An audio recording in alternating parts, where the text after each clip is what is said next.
Party मुझे दावेदार बनाई, इसके लिए बहुत बहुत आभार व्यक्त करता हूँ उनके लिए। अब कल मैं नॉमिनेशन फाइल करूँगा और आप लोगों का साथ चाहिए, झाझा की जनता का साथ चाहिए। आपका भाई, आपका हमदर्द हूँ मैं, और अगर आप लोगों का साथ रहा तो इस बार चुनाव का जो माहौल है उसको परिवर्तित करने का तो प्रयास करूँगा ही।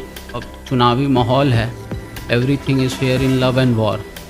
अब हम जब उतर ही गए हैं तो अपना 100% देने का कोशिश करेंगे। देखिए, बिहार में विधानसभा चुनाव की तारीखों का ऐलान हो चुका है। ऐसे में कल यानी 20 अक्टूबर को नामांकन की अंतिम तिथि है। जमुई के तमाम विधानसभा क्षेत्रों में द्वितीय चरण में मतदान होना है, यानी कि 11 नवंबर को मतदान की प्रक्रिया होगी। ऐसे में आज जमुई के झाझा विधानसभा से दो बड़ी खबर निकलकर सामने आई है। एक और महागठबंधन से जहां कश्मकश की स्थितियां लगातार बरकरार थी, वैसे में तेजस्वी यादव नेता प्रतिपक्ष ने जयप्रकाश यादव को टिकट दे दिया है। और दूसरी बड़ी खबर यह है कि झाझा विधानसभा क्षेत्र से पूर्व विधायक डॉक्टर रविंद्र यादव के सुपुत्र एडवोकेट शिवराज यादव बसपा से चुनाव लड़ेंगे। बसपा ने उन्हें सिंबल दे दिया है और कल शिवराज यादव अपना नामांकन जो है नॉमिनेशन वो करवाएंगे।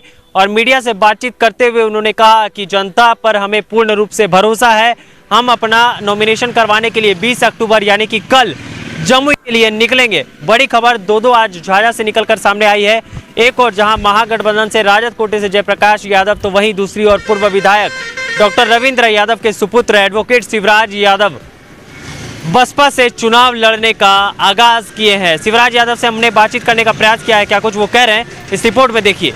हमारे साथ अधिवक्ता शिवराज यादव इस वक्त मौजूद है एक्सक्लूसिव बातचीत में, और बिहार विधानसभा चुनाव को लेकर बड़ी अपडेट झाझा वासियों के लिए है। झाझा से बहुजन समाज पार्टी से शिवराज यादव अपनी दावेदारी पेश करेंगे। तो सर, सबसे पहले तो बहुत बहुत शुभकामनाएं। धन्यवाद।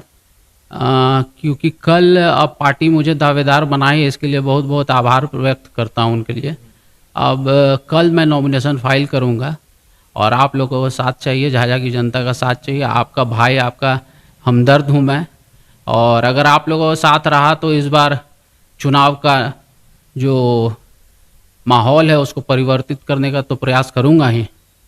और आगे तो फिर झाझा की धरती, उसके लिए मेरा नमन है। धन्यवाद।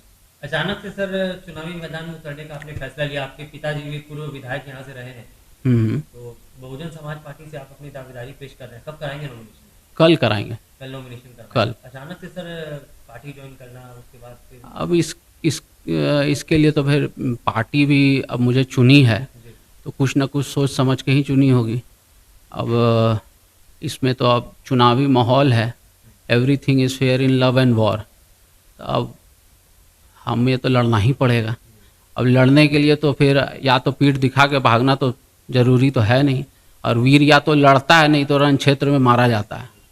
तो इस वजह से तो अब क्षेत्र में विधानसभा में जब उतर ही गए हैं तो अपना 100% देने का कोशिश करेंगे। झाझा विधानसभा की जनता से कुछ अपील करना चाहेंगे? झाझा की जनता से एक ही अपील करना चाहूँगा कि इस बार अपने मनोवांछित कैंडिडेट को आप चुनिए। मैं आपके हर उम्मीद पर खरा उतरूँगा, इसका मैं वचन देता हूँ।